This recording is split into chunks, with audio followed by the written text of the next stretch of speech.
नमस्कार दोस्तों, हमारी आज की कहानी को जरा ध्यान से सुनिएगा क्योंकि यह कहानी आपकी जिंदगी में कुछ न कुछ बदलाव जरूर लाएगी। रमेश की पत्नी को बहुत गुस्सा आता था और वह गुस्से में किसी को भी कुछ भी बोल देती थी। ज्यादा गुस्सा और फालतू बोलने की वजह से कभी कभी उसके घर वालों को काफी दुख होता था कि उसे इतनी भी समझ नहीं कि गुस्से में क्या बोलना चाहिए और क्या नहीं बोलना चाहिए।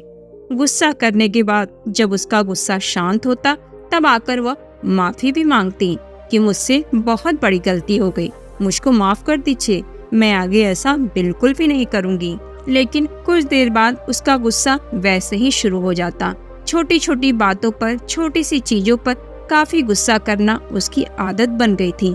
उसके गुस्से से उसके घर वाले बहुत परेशान रहते थे। एक बार गांव के एक व्यक्ति ने उन्हें बताया कि नगर में एक महात्मा आए हुए हैं, सुना है उनके पास हर समस्या का समाधान है। आप भी अपनी बहू को लेकर उन महात्मा के पास जाइए क्योंकि सुना जाता है कि वह महात्मा हर समस्या का समाधान बड़ी ही आसानी और सरलता से बता देते हैं। इतना सुनकर उसके घर वाले उसको लेकर महात्मा के पास जाने की तैयारी करते हैं। चलते चलते शाम हो जाती है और सब बहुत थक भी जाते हैं क्योंकि उनका आश्रम बहुत दूर था। अंत में वे महात्मा के आश्रम में पहुंच ही जाते हैं। वहां पर देखते हैं कि वह महात्मा सभा कर रहे थे और लोगों को प्रवचन भी दे रहे थे। सभा खत्म होने के बाद उन्होंने महात्मा से पूछा कि महात्मन, यह मेरी बहू है, इसे बहुत ज्यादा गुस्सा आता है, कृपया करके इसका कोई समाधान बताएं क्योंकि इसे इतना ज्यादा गुस्सा आता है कि उस गुस्से में यह नहीं देखती कि सामने कौन है। लेकिन बाद में गुस्सा शांत होने पर यह माफी भी मांगती है, लेकिन अपनी आदत कभी नहीं सुधार पाती। आप ही बताएं कि भगवान, हम कैसे इसके क्रोध को नियंत्रित करें, कृपया हमें इसका उपाय बताइए। महात्मा मुस्कुराए और बोले, एक कहावत है, क्रोध से पहले सोचो, उसे दोबारा उगलने से रोको। उन्होंने बोला, इसका क्या मतलब है, जरा आप खुल के बताइए कि हमें आपकी बात समझ में आ जाए। महात्मन फिर मुस्कुराए और बोले, मैं तुम्हें एक कहानी सुनाता हूँ। यह कहानी निश्चय ही तुम्हारे सवालों के सारे जवाब दे देगी। एक समय की बात है, एक छोटे से गांव में एक बुढ़िया रहती थी। उसका नाम था धन्या। वह बहुत ही प्यारी और दयालु महिला थी, लेकिन एक समस्या उनके गुस्से की थी। वे छोटी छोटी बातों पर बहुत जल्दी गुस्सा हो जाया करती थीं। वह बुढ़िया जितनी गुस्सैल थी उतनी लालची भी थी। उसके मन में धन और पैसों को लेकर अपार लालच था। एक समय बुढ़िया के पास खाने को कुछ नहीं बचा और वह पैसे भी कमाना नहीं चाहती थी। तो उसके मन में एक तरकीब सूझी। उसे याद आया, गांव में मेला लगा है, क्यों न इस मेले से कुछ लाभ कमाया जाए। धन्या ने सोचा, यह एक अच्छा मौका है। उन्होंने गांव के लड़के को बुलाया और कहा, मेरे पास एक चुटकुला है, अगर तुम मुझे हंसाओगे तो मैं तुम्हें एक सिक्का दूंगी, लेकिन अगर तुम मुझे हंसा नहीं पाओगे तो तुम्हें मुझसे 2 सिक्के देने होंगे। अब बुढ़िया अंदर ही अंदर बहुत खुश हो रही थी कि इन बच्चों को बेवकूफ बना के अब मैं इनसे पैसे कमा लूंगी और मेरा काम भी चल जाएगा। इन्हें भला क्या पता, बच्चे तो वैसे ही चुटकुला से हंसते हैं। बच्चे राजी हो गए। धन्या ने चुटकुला सुनाना शुरू किया, परंतु उनकी बुद्धि इतनी तेज थी कि वे सब बुढ़िया के बारे में अच्छी तरह से जानते थे। वह लोगों को बेवकूफ बनाती और धन की कितनी लालची है ये सारे लड़के जानते थे। इसलिए सारे लड़के मिलकर पहले से ही प्लान बना लिए थे कि हमें इसके चुटकुले पे हंसना नहीं है, जो भी हो जाए हम बेवकूफ नहीं बनेंगे। बुढ़िया ने उन लड़कों से पूछा, क्या तुम सब तैयार हो ना? तो लड़कों ने जवाब दिया, हाँ हम सब बिल्कुल तैयार हैं, आप बस चुटकुला सुनाओ। फिर बुढ़िया ने एक मजेदार चुटकुला सुनाया, लेकिन किसी भी लड़के ने थोड़ी सी भी हंसी नहीं निकाली। बेचारी बुढ़िया डर गई कि अब उसको सिक्के दे पड़ेंगे, लेकिन शर्त थी तो देना ही पड़ा। उसने मन ही मन सोचा कि अब मैं अगली बार इससे भी बेहतर चुटकुला सुनाऊंगी और पक्का है कि सबको हंसना ही पड़ेगा। इस बार बुढ़िया ने फिर एक चुटकुला सुनाया, लेकिन इस बार भी कोई लड़का नहीं हंसा।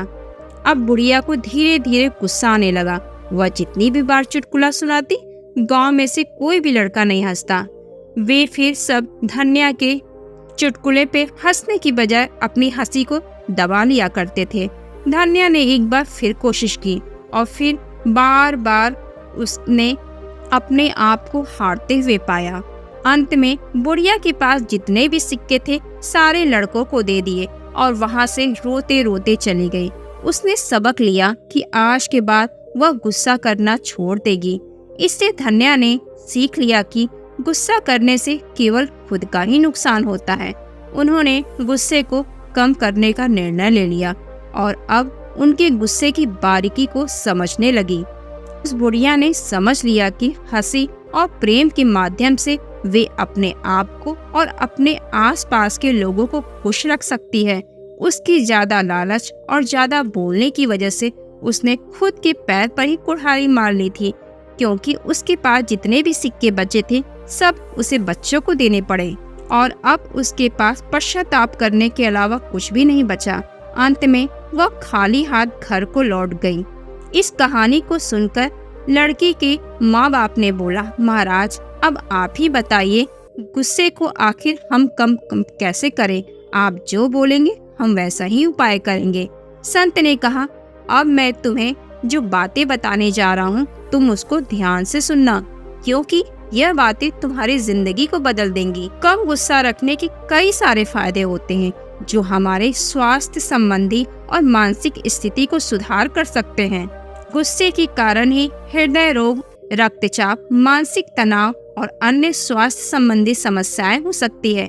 यह सच है, ज्यादा गुस्सा इंसान को बीमार बना देती है और ज्यादा गुस्सा करने से इंसान चिड़चिड़ा भी हो जाता है। इसलिए एक गुस्सा करने वाला इंसान हमेशा अंदर से बीमार ही रहता है। कम गुस्से से शारीरिक स्वास्थ्य सुधरता है। इसलिए अगर तुम्हें स्वस्थ रहना है और सारी बीमारियों से बचना है तो तुम्हें भी गुस्सा कम करने की आदत डालनी चाहिए, क्योंकि कम गुस्सा करने से हम अपने परिवार, दोस्त और समाज में अच्छे संबंध बना सकते हैं। क्योंकि गुस्से में हम हमेशा दूसरे की बेइज्जती करते हैं और हम प्यार भरे शब्द उन रिश्तों में नहीं बोल पाते जहाँ पर हमें बोलना चाहिए। तो जहाँ पर प्यार भरे शब्द नहीं, वहाँ पर भरा रिश्ता कैसे रहेगा? क्योंकि रिश्ते प्रेम के सहारे ही चलते हैं और जिन रिश्तों में प्रेम नहीं, जिन रिश्तों से तुम प्यार से बात नहीं करोगे, वह रिश्ता कब तक टिकेगा? तो पहले प्यार से बोलना सीखो, लेकिन तुम प्यार से तभी बोलोगे जब तुम्हें कम गुस्सा आएगा। इसलिए यह जरूरी है कि तुम कम गुस्सा करो, बेहतर निर्णय रखो, एक शांत जगह रहो। उस समय तक शांत जगह रहने से तुम्हारा मन भी शांत रहेगा और मन सही फैसला भी ले सकता है, क्योंकि सही फैसले के लिए मन का शांत होना बेहद जरूरी होता है। क्योंकि गुस्से में हम अक्सर उचित निर्णय नहीं ले पाते। इतना सब सुनने के बाद लड़के ने कहा, मुझे समझ में आ गया कम गुस्सा होने के कितने सारे फायदे हैं। अब आप कृपा करके मुझे बताइए कि गुस्से को कम किया कैसे जाए, क्योंकि अभी के लिए यह सवाल ही जरूरी है। तो महात्मा ने बोला, सुनो, अभ्यास, ध्यान और चुप रहना, अगर तुम तीनों चीजों को करोगे तो तुम निश्चय ही गुस्से पर विजय पालोगे। जब भी तुम्हें लगे कि तुम गुस्सा करने वाले हो, तुम बस 10 सेकंड के लिए बोलने से पहले चुप रहो।